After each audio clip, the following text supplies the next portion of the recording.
Welcome to Analyst IAS. So, in editorial of the day series, today we are going to discuss the article Cryptos and a CBDC, that is Central Bank Digital Currency, are not the same thing. This article is given on the editorial page of the Hindu newspaper, and this is the most UPSC relevant editorial in today's newspaper. This article is basically about cryptocurrencies and CBDC, that is Central Bank Digital Currency. In this article, we are going to discuss about cryptocurrency and CBDC in India. Before starting the discussion, I want to inform you that Polity Foundation course for 2023 and Ethics Crash course for Mains 2022 are about to start in our institute by Nitin Shivhare sir. For more details, you can call on given numbers. So now, let's start the discussion. So our article of discussion is Cryptos and the CBDC are not the same thing. तो author Arun Kumar ji इस editorial में ये बताना चाह रहे हैं कि crypto currency और सीबीडीसी जो कि सेंट्रल बैंक डिजिटल करेंसी है, दोनों अलग अलग चीज़ें हैं। रिसेंटली बजट सेशन में फाइनेंस मिनिस्टर ने ये कहा था कि क्रिप्टो करेंसी को डिस्करेज किया जाएगा by taxation and capital gains provision.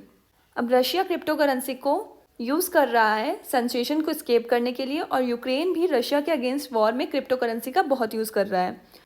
RBI के गवर्नर ने फरवरी में 2 स्टेटमेंट्स दी थी। पहला उन्होंने ये कहा था कि प्राइवेट क्रिप्टो करेंसी एक बहुत बड़ा थ्रेट है हमारी फाइनेंशियल और मैक्रो इकोनॉमिक स्टेबिलिटी के लिए। दूसरा उन्होंने कहा था कि these crypto currencies have no underlining, not even a tulip. फिर आरबीआई ने ये अनाउंस किया था कि ये अपनी एक central bank digital currency launch करेंगे।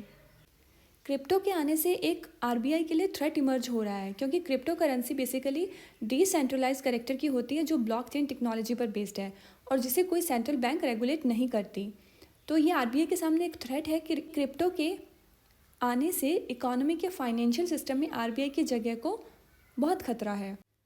लेकिन एक बात यह भी है कि क्रिप्टो जो कि केवल इंटरनेट के थ्रू ऑपरेट किया जाता है, इसे तभी बैन किया जा सकता है जब सारे नेशंस एक साथ इकट्ठे सामने आए।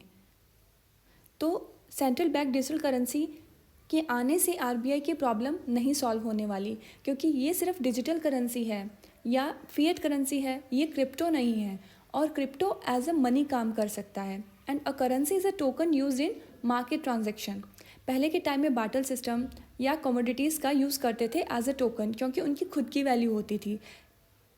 लेकिन पेपर करेंसी तब तक यूजलेस है जब तक स्टेट उसे फिएट करेंसी डिक्लेयर ना कर दे।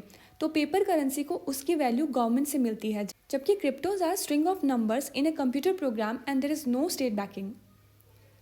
ब्लॉकचेन टेक्नोलॉजी डिसेंट्रलाइजेशन के कैरेक्टरिस्टिक्स पर काम करता है, तो इसलिए सेंट्रल बैंक्स को ये सब नहीं चाहिए, बल्कि ये चाहते हैं कि एक फिएट करेंसी हो जिसे वो इशू एंड कंट्रोल कर सकें। तो सेंट्रल कंट्रोल में सेंट्रल बैंक डिजिटल करेंसी का एज अ क्रिप्टो काम करना it seems impossible.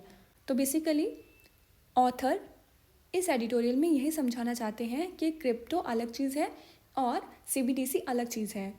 Crypto decentralised mechanism पर काम करता है, जबकि सीबीडीसी आरबीआई के अंडर रहेगा और आरबीआई उसको कंट्रोल करेगी। तो इन दोनों में बहुत डिफरेंस है। तो ये था हमारा आज का editorial about cryptocurrency and CBDCs. So that's all for today. If you like the video, please subscribe to our channel. Stay connected for more such important videos. Thank you.